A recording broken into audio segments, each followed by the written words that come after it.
Hi everyone. As part of giving an overview of data science or machine learning using Python, I thought of recording a short video about some of the overview topics. So, this is what I want to talk about in the next few minutes. Number one, exploratory data analysis and data visualization using Python, which should be there in any kind of data analysis, whether it is a predictive or prescriptive analytics. I'll spend some time on feature engineering as well. How exact one type of feature engineering. I don't want to get into deeper. And then I will talk about two different aspects of unsupervised machine learning, which is really important. We may want to think of. The first step as part of any of the machine learning activities or any of the data science activities, importing the libraries. Here I have used Seaborn, and Matplotlib, NumPy, Pandas, sklearn, etc. The last two are like it's like kind of a machine learning libraries. NumPy and Pandas are data transformation libraries. Seaborn and Matplotlib are data visualization libraries. And here I have loaded the iris dataset, which something looks like this.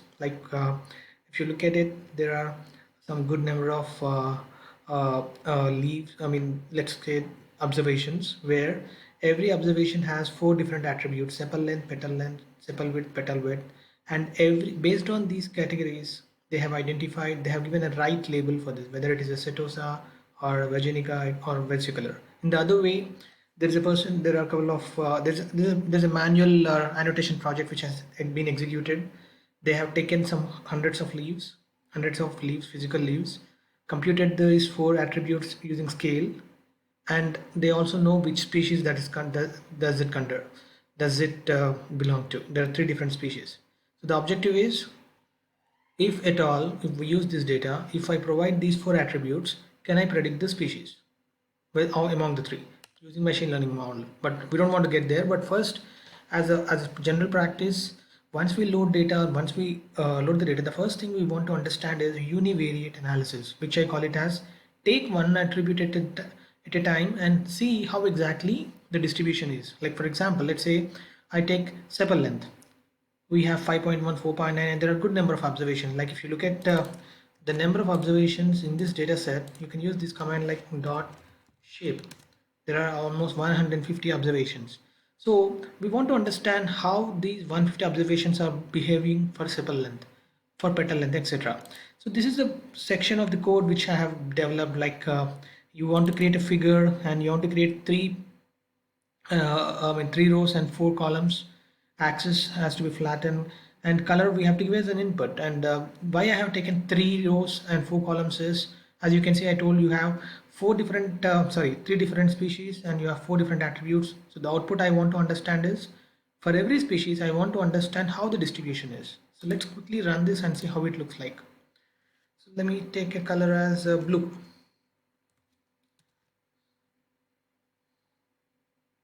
So as you can see, this first one is about sepal length, sepal width, petal width of Setosa species. So this is how the distribution is for this. And you can see the petal width for this and this is absolutely different. So if you look at sepal length, this one and this one, three different species has different distribution. So as you can clearly understand that the attributes are different for three different species. So there where we have to identify what among these three or what among these four attributes are to be selected, so that we can categorize it properly. It's like based on the voice of a person, we could categorize whether a person is male or female. Like that, which of these four has to be chosen so that it is easy to classify. So there where we want to get into something called as feature engineering. I'll come back to feature engineering very soon, but let's quickly understand some time on uh, the data set itself. So this is how the data looks like. Now, as you can see, two different aspects of exploratory analysis we have to work upon. First one is called univariate. Take one attribute at a time, understand the pattern. Like for example, if you see this petal width is skewed. So before even we take any action on this skewed data, we have to apply transformation. So based on looking at the data, we will know what kind of distribution does it follow, and we will do such kind of transformation. Like we can say, instead of taking petal length as it is, we can take square root of it. Instead of taking petal width as it is, we can take logarithm of it. So like that, those kind of transformations can be applied once we do univariate analysis, which will be applied on a one variable at a time. Similarly, we also want to understand, are there any correlation between the variables? Like, is as sepal length is increasing, does the petal width increasing? As the sepal width is increasing, does the sepal length increasing? So for that, we need to do something called a scatter plot. So when we have four attributes, obviously we can have four combination too, approximately six combinations. So let's look at that as well. So these are the different attributes. Like as you can see, the first one is sepal length versus sepal width. The next one is sepal length versus petal length, and the next one is sepal length versus petal width, like that. And the color signifies the which class it is. For example, if you can look at, if we do a scatter plot between sepal length and petal sepal width, all these ones are Setosa, and you can see there is an overlap between green and blue, which means that Setosa is very much different from other species. So it's very important to understand how can we classify all the three based on a particular attribute. And now if you look at it is very clearly visible in all the scatter plots. You can clearly observe that blue and green are overlapping, which means that two of the species among the three are similar.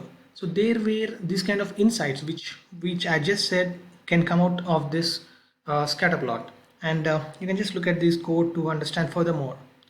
And then, as I was talking to you, we really want to understand which features are making sense, like which of these attributes. Like for example, as I was telling you, if I want to classify, let's say the species, let's say the person is male, female, etc.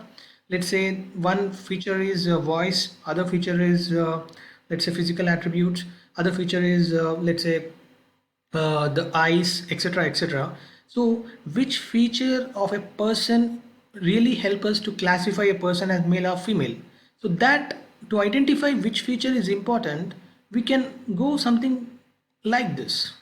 Let me show it to you. We call that as Fisher discriminant analysis. Like for example, if I just take sepal length, only first attribute, and understand the distribution. Sepal length, the distribution of Setosa, one of the color is, it is ranging from 4 to 6. For versicolor, it is from around 4.5 to 7.5. Now you can see that the sepal length, if I just take sepal length, there is an overlap between all these things. So it is little, sepal length is not a good feature to classify three classes.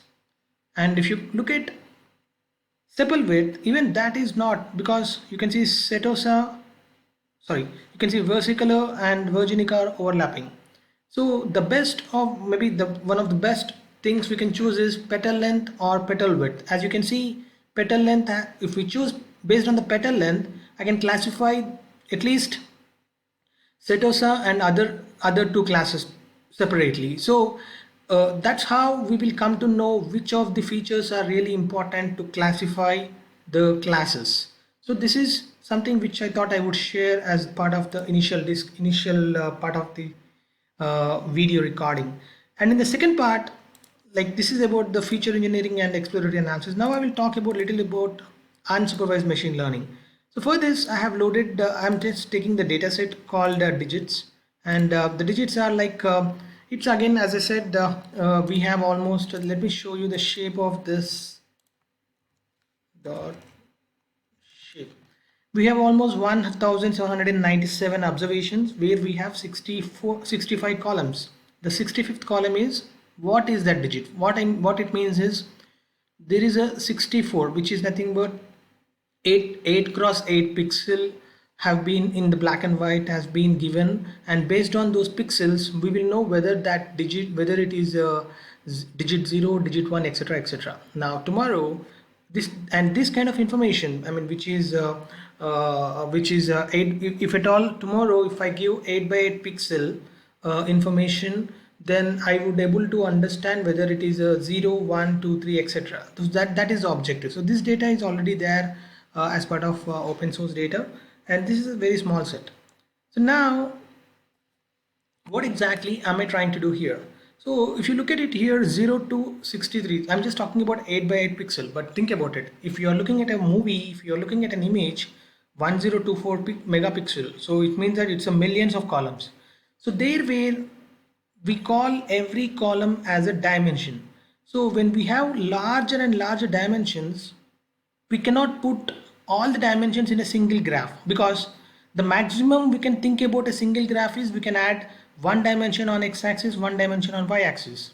If I have, let's say I have age, height, weight, and let's say BMI. I can either take age here and BMI here, but I don't know where I have to put the weight or BMI. So there where the number of dimensions have to be reduced to only 2 or 3 so that we can visualize it. So that's what the algorithm called as principal component analysis. Let me quickly show it to you how it looks like.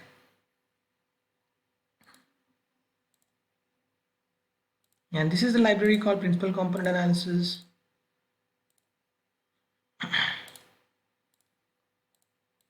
So I have taken 30 principal component analysis, which is like instead of 64, I'm taking only the first 30. And this is how it looks like. As the number of features are increasing, how the variants are increasing. And for plotting, I'm just taking only x-axis one principal component, y-axis another principal component. And I have the labels for that. And let's visualize how it looks like. So this is how it looks like. What it means is, although I have 64 actual columns, after converting that 64 columns into principal components, which are 30 principal components, among that 30, I have chosen first principal component, second principal component, and created a scatter plot. On this scatter plot, I have labeled everything whether it is a 0 or 1. Now you can see there is a lot of overlap between some attributes. Like for example, 0 is somewhere placed here, and let's say there's a maroon over here and orange, maroon and orange, maroon and 2 and 8. 2 and 8 has a good overlap. So like that we can, I mean, this visualization kind of things should happen in the initial stage of data analysis so that we will really understand data much more. And after reducing the data from 64 to 30, the next thing which we can think of is clustering. Let's look at clustering on this and see how it looks like. See, I've taken the converted data. Let's look at this. I've taken the converted data, and this is how the data looks like. Let me show it to you. See here, I took the first principal component, I took the second principal component. I know if this, instead of having 0 to 64 values, I just took only 2 values and the digit is 0. And instead of taking 0, 1, 2, 3, 9 categories, I repeat, instead of taking 0 to 9 categories, I have reduced 0 to 9 categories into 1, 2, 3, 4 and 5. Only 5 clusters. It's like segmentation. Like although if I want to classify the entire human population into 2 classes using my domain knowledge, I will tell it is male and female. But without knowing the domain knowledge, if I want to classify the entire human into how many classes, although we have millions of colors on the in the nature, but we classified it only as 7 rainbow colors. Like that, although we have 9 digits, what would be the best way to cluster them? So I took 5 as a best way, and let's see how it looks like. See, 1, 2, 3, 4, 5. So these are the 5 clusters which came out. So the difference between principal component analysis and clustering is, in principal component analysis, I am reducing the number of columns to as minimum as possible. In clustering, I am trying to group the classes. Instead of having 9 different digits, let's say I just want only 4 or 5 different digits. And now for every set of digits or for every cluster, I can further break it down to regression, like predicting something. Like let's say I just take only this cluster, and this cluster may have zeros, ones, twos, etc. And then I can do a supervised learning on every cluster. Rather than fitting one supervised learning algorithm on the entire data, I can fit one supervised machine learning algorithm on every cluster. That might really increase your accuracy. It's like creating a prediction model for every class within the entire Indian population. I don't want to predict a generic prediction for the entire India. Instead, I want to create a prediction model for age group of 30 to 40, 70 to 80, 60 to 50, like that. So this is the big picture. I want to share it in total. And thank you for watching, and do reach me for any questions. Bye.